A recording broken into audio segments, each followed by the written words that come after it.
value our input into the collaboration, initiate connection. So we need to know where our visions align. We need to know that, okay, yes, we can build on this vision because it's a shared responsibility and because it's a collective goal that we both have.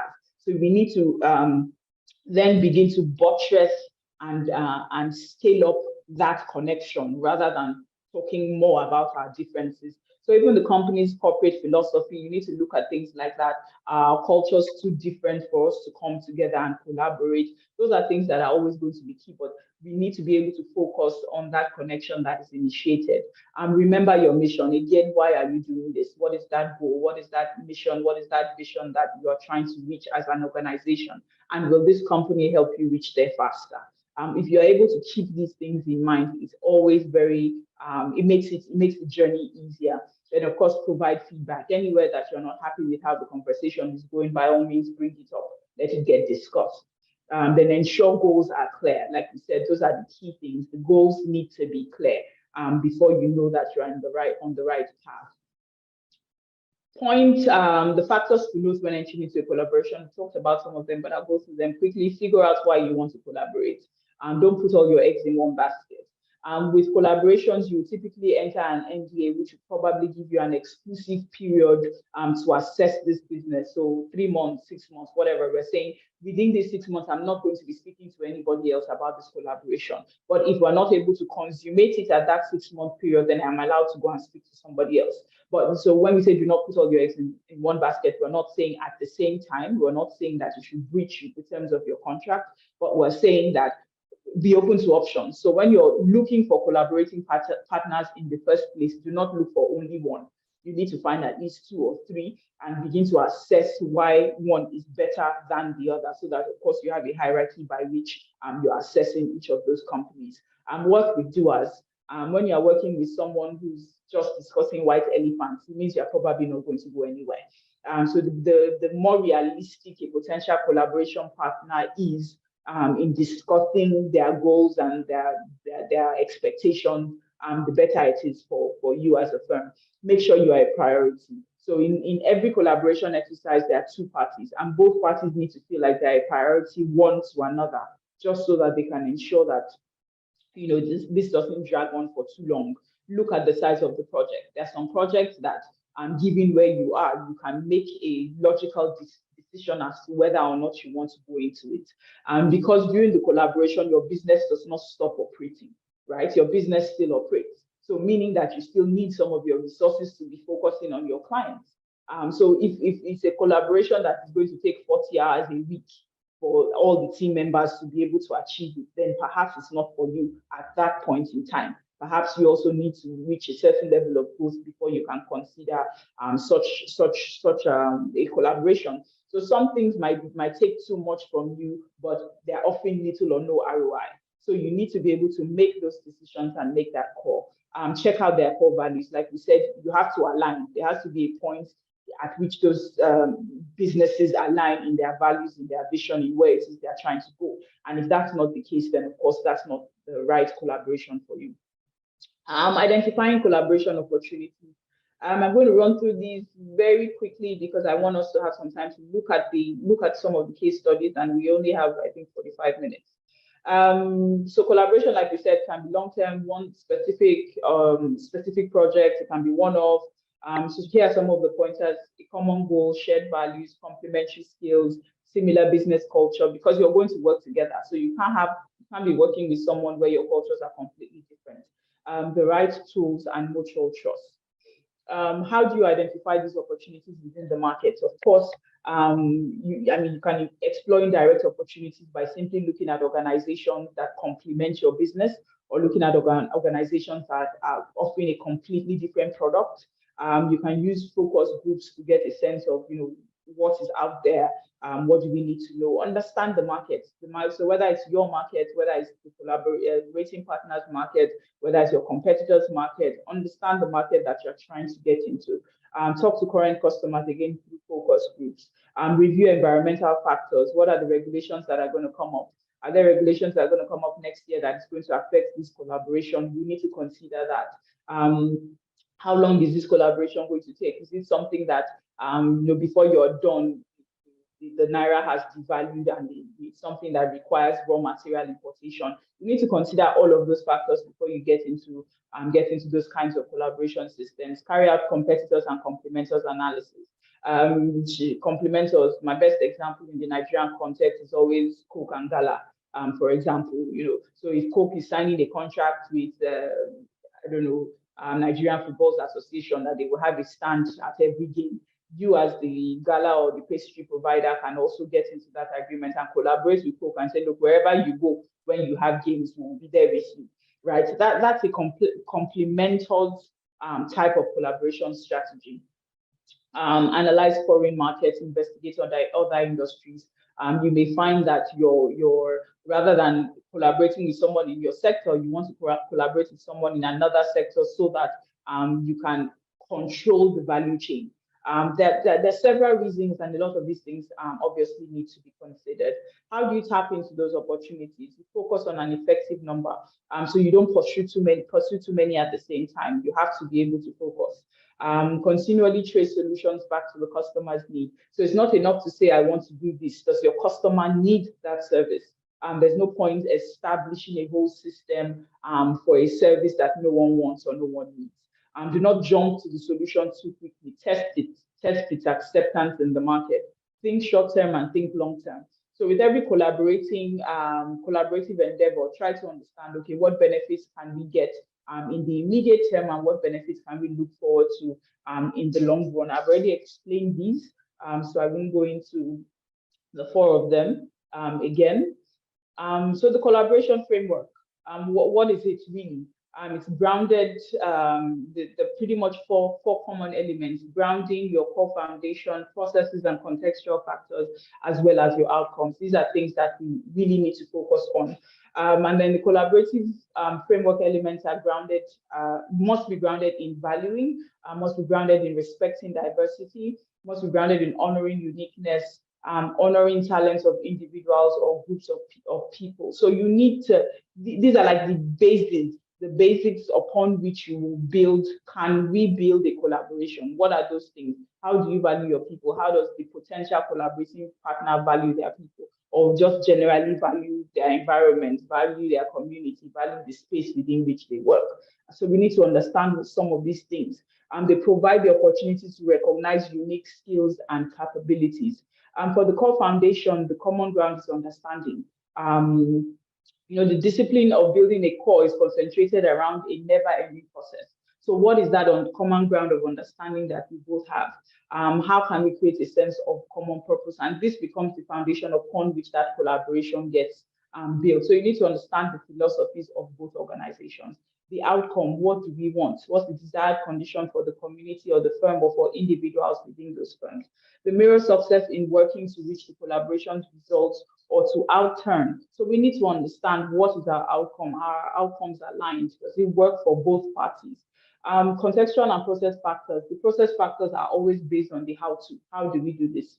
When we get into this new system, how do we get to a place of success in this? What skills do we require? What components are essential to making sure that we reach this place?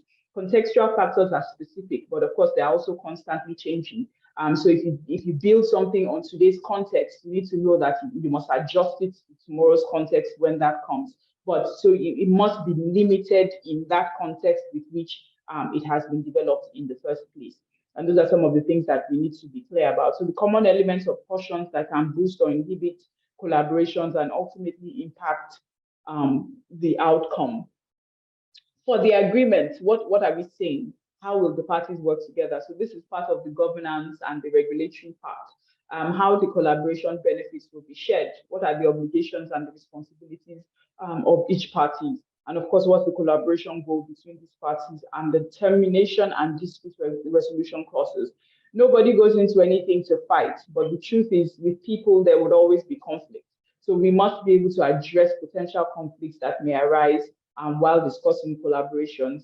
And these are the key things that should be included in that agreement. The details, of course, of the project, schedule and the period of the collaboration, the exclusivity of the exclusive usage, confidentiality, unauthorized use of information that becomes available to you as a result of the collaboration exercise, reporting and project management, payment agreement. So each party is going to have a cost element. How do they pay? When do they pay? What do they pay? Non-solicitation, dispute resolution, reporting. So just an understanding of what should go into those agreements are very key.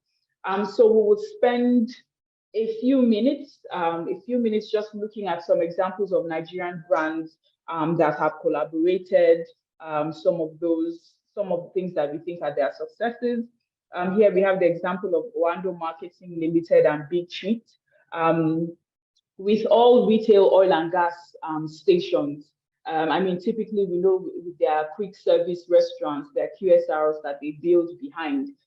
With a lot of them, they're different. But these days, we have a lot of brands, a lot of retail downstream companies choosing to collaborate with specific QSRs, so quick service restaurants, food and beverage. So they are collaborating with specific people. So everywhere, for instance, today where an Oando, or with this collaboration, where an Oando retail station opens up, you have Big Treats, you have their restaurants at the back. You can also have maybe a cake making guy, you can have a laundry, but that is a collaboration that allows a company, a beverage company or a QSR company to have access to a lot of markets, especially when you collaborate with a big retail downstream company, because they will get you where you need to go faster than you need to go there. You're not responsible for building their back end. They're the ones who will build it. So all you need to do is move in. And because you already have a collaborative agreement, they will probably even build it to suit what you need. So obviously that was a win-win situation. Oando must provide that because of course it's a revenue generator for it, but you who partners with Oando to perhaps follow them everywhere they go, you also have access to markets because of course they have their own strategy. You also have access to markets that you may not necessarily have been able to enter.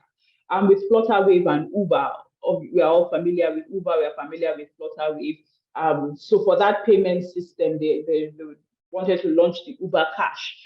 So it's a digital wallet feature in sub-Saharan Africa. I don't think it's in Nigeria yet. I don't use Uber much these days.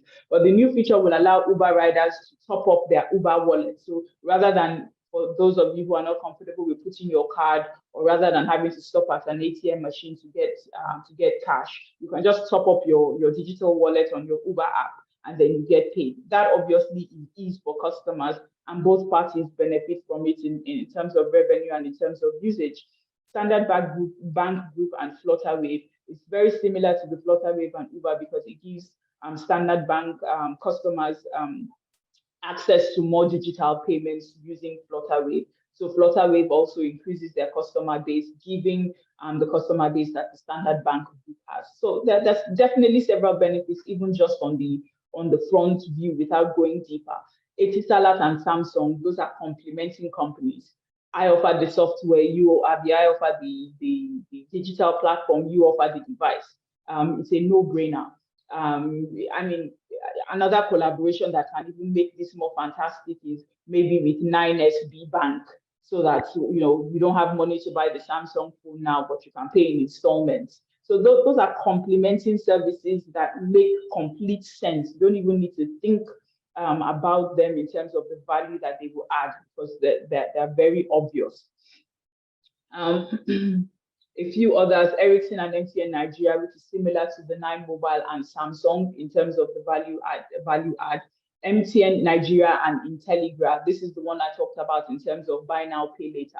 So you can even extend, for example, this arrangement, and I'm sure that's what they do. So Intelligra is willing to pay for the phone. MTN already has a collaboration agreement with Ericsson. So they bring the Ericsson phones, you pay, and all of that. Ericsson, there's also the 5G system that they are working with MTN. Okay, so that's what this one is. So for instance, the Samsung and 9Mobile. So all MTN Nigeria, for example, needs to do here is also partner with a phone company. They can partner with Apple. They can collaborate with, with whatever phone company they want, Techno or the likes, to be able to get this financing done. And it immediately increases your customer base because more people can now afford to buy those phones. Max and VFD Microfinance Bank. So they also entered into a partnership for the purpose of financial inclusion. Again, this is I'm able to give you credit. I'm able to open lines of credit for my Max drivers to finance their vehicles. So all I'm providing is an Okada hailing service, right? But of course, you can't afford the Okada. So I'm giving you the person who can finance that Okada so that you can get on my platform. So these are definitely complementing activities that give people access and give businesses access to larger markets. Seeing Motors and Plenty Worker. Plenty Worker is a bus hailing service, the bus hailing app. Okay, so they also, in their own case, they want to own their own assets, but they need to partner with Innocent Motors to be able to provide these buses and expand their reach. Again, that is of course, with security challenges, people are now more comfortable, or I will now prefer to be in a bus hailing bus, a bus that belongs to a platform rather than a bus generally on the streets. So these are examples of no-brainers that people can definitely take time out to look at in detail. Maybe what will happen is I will look at just one, GeroCare versus, because I have 1 minute left, or rather my 1 minute just expired. So let's just look at GeroCare versus Advantage Healthcare Africa. So these are the case studies in detail now. What did GeroCare seek? GeroCare was seeking healthcare investors who will help them fill their needs of sourcing and delivery of prescribed medicines to their patients at home. So GeroCare is a geriatric company that had elderly people on their platform. They would send doctors to the houses of elderly people to take care of them when they were sick. But what they would then do is they would prescribe drugs because they are not pharmacists, because they didn't have pharmacists on their platform, because that was not their business model. So they would prescribe drugs, and these people would still have to go. Sometimes their patients would call them, "Oh, we can't find this drug. Where do we get it?" and all of that. So they had a challenge with that, and their problem was that they needed to be able to partner, or they needed to be able to get to a point where they could prescribe medicines to their patients and deliver to their patients at home. Advantage Health Africa, on the other hand, was seeking healthcare investors who will help them fill their needs of having more access to patients to whom they can provide their pharmaceutical services. So on the other hand, Advantage Health Africa was a tech-enabled pharmaceutical company where you would call and you would order certain medicines, or you would tell them what you share your diagnosis with them. They would prescribe drugs and they would deliver it to you. So they were struggling with a customer base of quote and unquote sick people, while GeroCare was struggling with meeting the needs, the pharmaceutical needs of the clients that they already had, which were either elderly people or sick people already, which was the market that Advantage Health Africa required. So about both companies, I've already discussed that. What was the objective of the collaboration? They had a lot of qualified doctors, but no one to prescribe medicine, because as we know, doctors don't prescribe drugs, pharmacists do. So they had a lot of qualified doctors, but no pharmacists. They entered into collaboration with Advantage Health Africa to be able to prescribe these medicines. Advantage Health Africa, on the other end, has medicines, has drugs, has pharmacists, but they needed patients. So they entered into the collaboration with GeroCare to get access to their own customers and their own towns and villages, because GeroCare was present in all 35 states in Nigeria. What was the impact of this collaboration? GeroCare, under the MyMedicine subsidiary, was able to get Advantage Health Africa to deliver drugs to patients across the state and the FCT directly from pharmacists and at the most affordable prices. So they were able to provide a holistic service to their already existent client base at the best prices they could get, while Advantage Healthcare was able to have access to all the patients that GeroCare had, again, across Nigeria. Prior to this, I think Advantage Healthcare was only resident in about 2 or 3 states across Nigeria. So for them, that was definitely a big deal. What was the outcome of this? GeroCare had access to pharmaceutical services they need to provide a holistic service to their patients. Advantage Health Africa now has access to more patients across all states and FCT in Nigeria. So both businesses were immediately enabled to increase their revenue and their delivery to their staff, to their different client bases. Mr. Killian, I don't know, I can stop now, or Chichi is here. I just took an extra 4 minutes to at least be able to discuss this one case study. But if we have time in the Q&As, maybe we can come back to it, because I think we have about 4 or 5. But so that I don't run into our time, we can actually stop now, if that's okay. Yeah, I think we should stop by 12 o'clock. This is 11:59. So okay. one more minute. So just conclude. Thank you. Okay. So I was done with that. Kuda versus Visa. Kuda is an online bank. Visa is a card provider. We don't even need to really discuss this in detail in terms of the numbers and in terms of the access. Visa obviously has a larger market base. Visa is always looking for banks to partner with to be able to deliver digital products, card payment solutions, as well as cards. So Kuda and Visa, it makes sense immediately that they would collaborate to both give each other access to a larger market at a reasonable rate. So I would stop now, and then Chichi, please, you can go ahead. Thank you. All right, thank you so much, Tina, and good afternoon, everyone.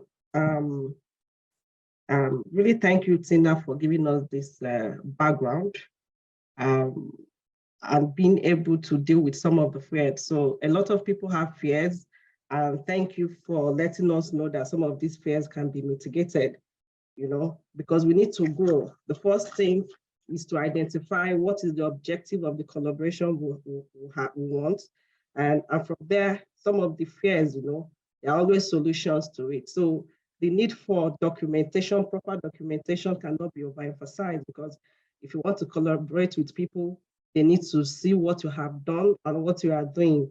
So over the years, looking at files, different companies that want to go into collaboration, most of the issues you find is around the documentation. So it cannot be overemphasized, the importance of documents. As a business owner, you need to keep your document, the document of all your transactions, so that when it gets to this point that you need collaboration, it will be easier to contribute. Thank you so much, Tina, for this session. And we'll be moving to the panel session immediately. Like Mr. Killian has introduced initially, we have 3. Oh, sorry. So just a quick introduction of our panelists. The first person we have Akimbo Akin Olubade. He's a co-founder and the managing partner, and the managing director of Kawai Technologies. He has successfully led the supply chain management company to become one of the West African largest, dealing with an array of blue-chip Nigerian firms and international players operating both at home and abroad. So we have Akimbo joining us this morning. This afternoon, is 12 already. And we also have Izu Uwoma. Izu Uwoma is the founder and CEO of Hexavia Group. He has a decade of experience, over a decade of experience working with startups and business and big businesses. He started up the Hexavia Group, and he has been able to organize the company, offer professional services in enterprise and corporate planning, branding and business strategy, and human capital development. He has a proficient skill in enterprise development. He has a prolific and an authority in the brand of human capital and business training, as well as project consultancy. So he'll be able to give us his own perspective on this topic we are dealing with during the panel section. And our third panelist is Arosa Osewike. He's the managing partner of Adium Consulting, a human resource consultant, a human resource consultant, service excellence activist, a workplace readiness coach, a life and career coach, a job search strategist, and a youth investigator, a writer, and a corporate trainer. So our panelists this morning, this afternoon, will be taking on will be answering some of the questions from their own wealth of experience. These are people that have worked over the period and have done some form of collaboration, and they are going to be telling us from their experience so that we'll be able to take home in real life experiences of what people have gone through and how they have been able to achieve and successfully, how the collaboration has successfully impacted their business. So we'll start with Arosa. Please, can you? Okay, he's on already. All right, thank you. So, Arosa, please, we want you to tell us your own personal experience, and also, or from your client's experience, what business collaboration you have gone into, and the impact of such collaboration in your business or that of your clients. Thank you.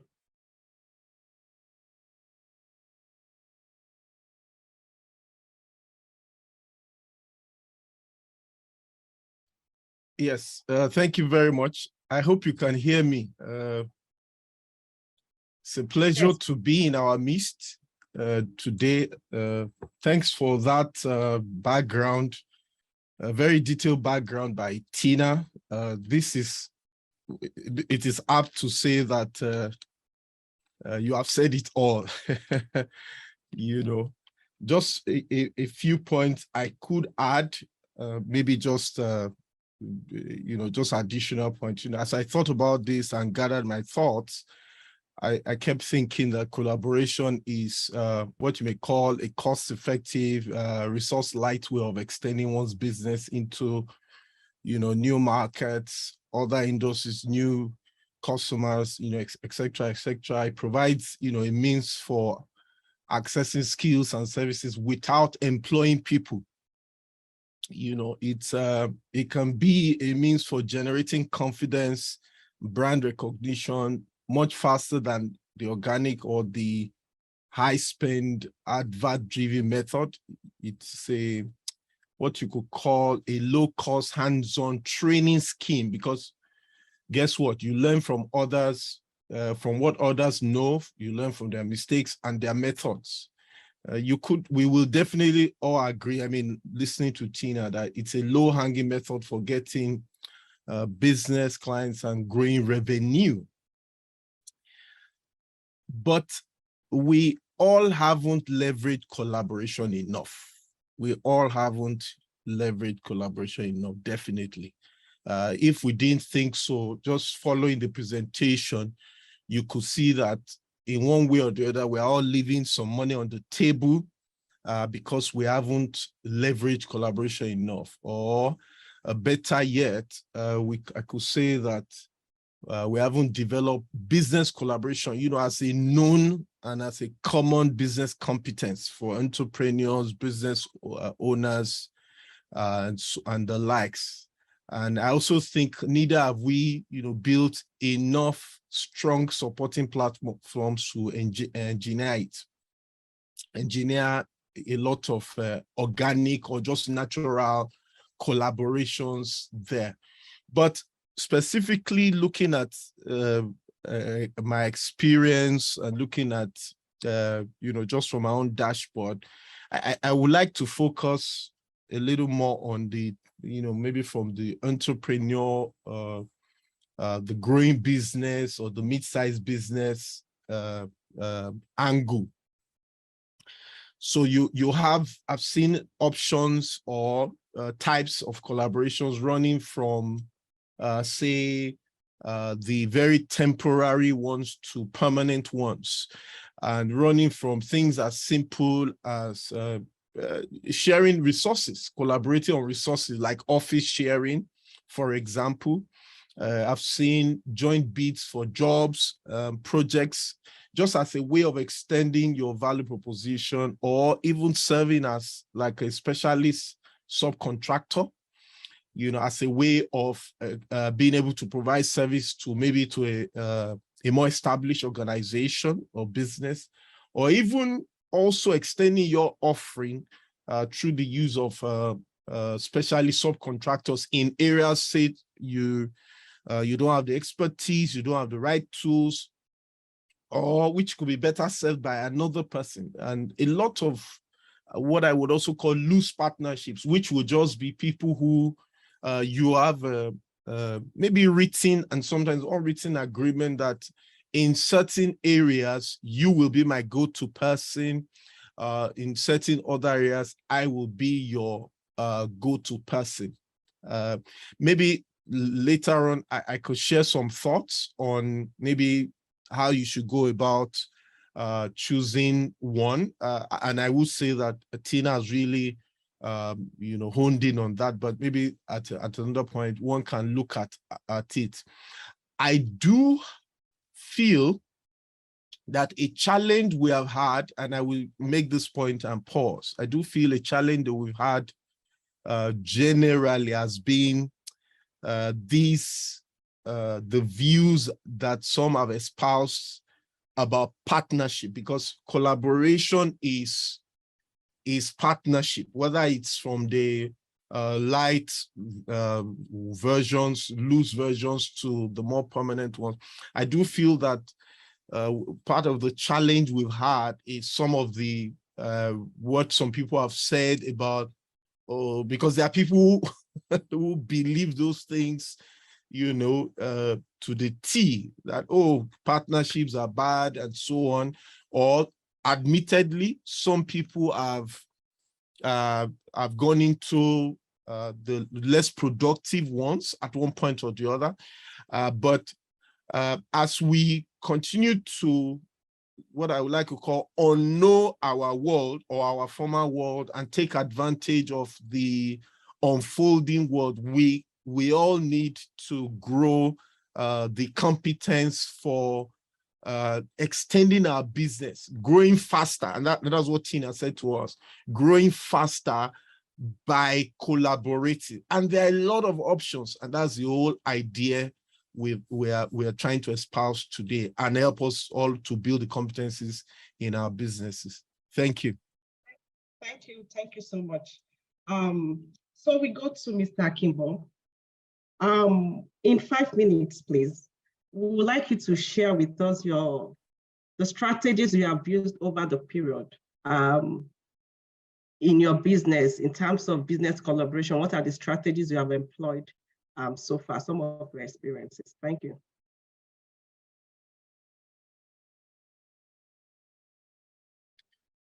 Hi, good afternoon, everyone. Can you hear me clearly? Yes, we can. Excellent. So for me, I look at business collaboration a bit differently. And like you pointed out, I have had some interesting experiences. I would say, for me, my main business, which is Kawai, there are 4 areas of collaboration that I'll just touch on briefly. One of the popular ones being joint ventures, where everyone retains their own distinct identity and they go into a common business together with common objectives and a clearly laid out breakdown of what the proceeds, profit shares, cost shares are going to be. And I'll give an example of something we did about 3 or 4 years ago. We're trying to diversify. Or let me back up first. Our business is mainly supply chain management. We tend to deal with infrastructure companies and mostly, and we deal with manufacturers of different materials that they require on their sites all across the country. So that's everything from aluminum to glass to chipboard to whatever. So anyway, so back to my point. So we found we were very sector specific and, of course, concentration risk in a sector. So we wanted to diversify a little bit, and we decided on looking at agro export, especially because export proceeds, because we import a lot, we wanted something to offset our exchange rate fluctuations. And we have no experience in agriculture, and so we did a joint venture with a company that they were doing this, and it was Cashew. And while in theory this sounds nice, it ended up being a very bad experience. And not because of the collaboration style. I think the collaboration style itself was good in that everyone maintained their independent identities, and they brought experience in the agro sector, and then we brought in financing and our logistics expertise. However, the mistake we made on our parts in hindsight was that we assumed that they were just as competent in that agro space as we are in our space.